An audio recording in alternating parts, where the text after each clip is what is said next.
Hey Guy, I'm David Rams from TV Movie Journey, Germany. How are you doing today? Hi, good, thanks, David. How are you doing? Very good. Ladies and Gentlemen, wir haben einen Neuzugang. H.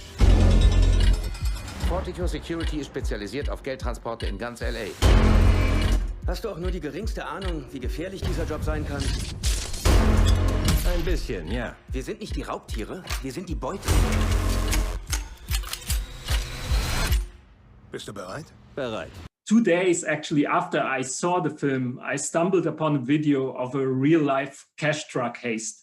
And that was sort of terrifying because there was sort of the camera inside the driver's cabin. You could see the driver, you could see his colleague, and they were on one hand terrified, on the other hand, survival instinct just kicked in right away and they sort of escaped the situation. And while watching the footage, I was just asking myself, what guys are real-life cash truck drivers? And did you maybe talk to some of them, and what did you learn? Yeah, I know the video you're talking about. You're talking the one about in South Africa, aren't you? Yeah, right.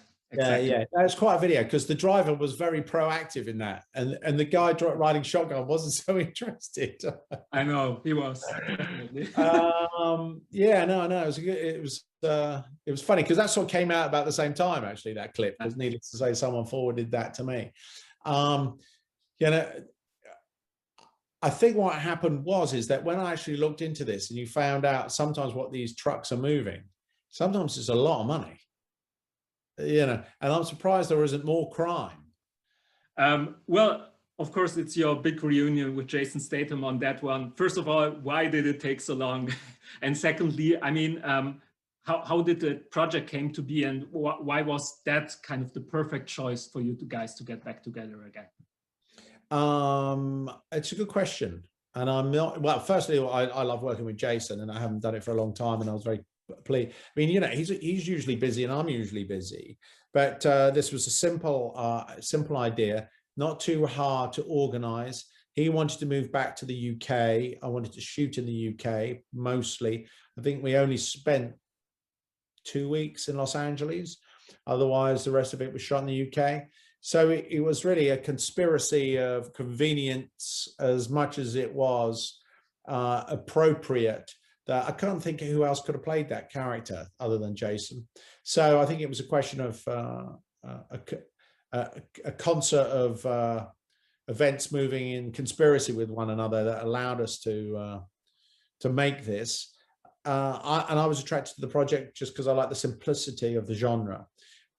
And, you know, I like working with Jason. And so it was great fun to shoot and great fun to make. And the truth is, I like the movie.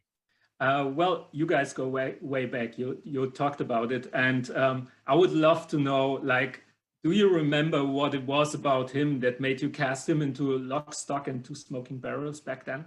Yeah. Funny enough, I came out of a shop once and there was a picture of the bloke in the window. And I remember thinking that he looks like a guy, right? And he was a model at the time, I think, as a part-timer. Other than that, he was a sort of painter and decorator and stuff. And I remember thinking that guy looks like the kind of guy that looks like a guy that guys like, right? And he didn't look like a conventional model. He looked like a guy's guy. And funnily enough, the guy whose shop it was, a chap called Stephen Marks, who had a chain called French Connection, he put money into my first movie, and he said, "Oh, I know that guy." Because of that.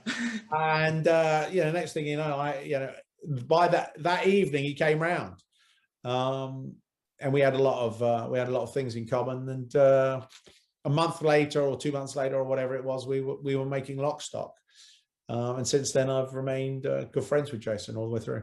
Jason, I think there was a quote from him, said that when working with you, one should never get too attached to dialogue because the project evolves on a day-by-day basis. I want to ask you, I mean, is that like, do you rewrite the dialogue, or is it just like you look at the takes and just decide that something else is going on? Yeah. No, honestly, it's really a question of when you put yourself in the scene and you listen to the actors saying the lines, you go, can we improve those lines? Now, some actors don't like to do that because it's set in stone for them, and some actors are pretty relaxed about it. Jason's pretty relaxed about it, And if to me, it's about finding a rhythm in the room. So you try as best you can. On a film like The Gentleman, that was a bit more specific because we were it's quite specific with the dialogue in that, because that has a particular rhythm.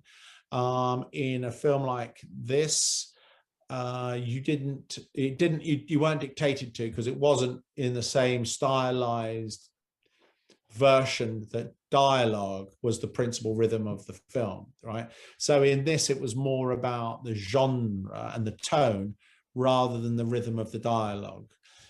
But you can hear words that sound clunky when they're being said. You can see them, you can hear them on the page, but they change according to the actor and the time, really.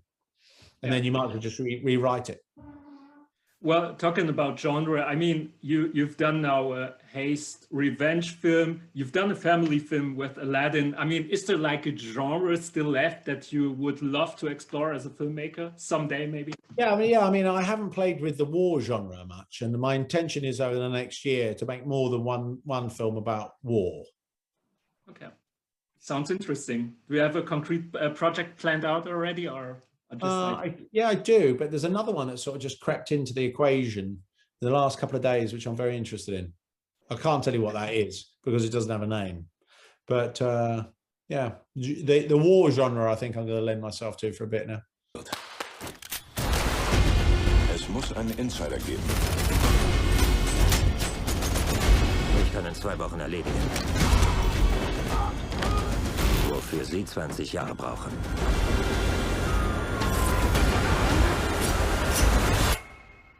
Und ich mache es ordentlich.